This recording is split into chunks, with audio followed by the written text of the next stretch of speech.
Bakit panata yung 25 sa inyo? Panata?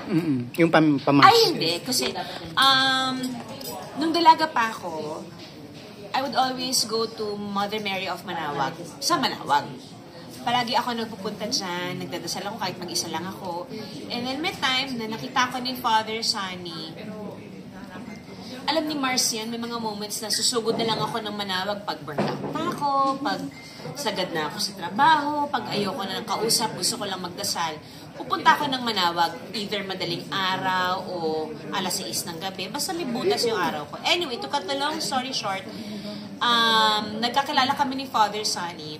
And then, I invited him to say a mass every December 25. And then, he gifted us, kasi devotee ako ng Mother Mary of Manaoag noon, ng Mary of Manaoag from Vatican na may certificate from the Vatican. Nung time na yon, 2 decades ago, dalawa pa lang kaming meron nun dito sa Manila. So, panata ni Father Sunny na palaging i-bless si Mother Mary every December 25. So, yun na yung naging tradition namin. Kasi December 25 siya dinala sa akin. So, nung nag-asawa na ako, si Father Sunny din ang naglipat nun sa bahay namin.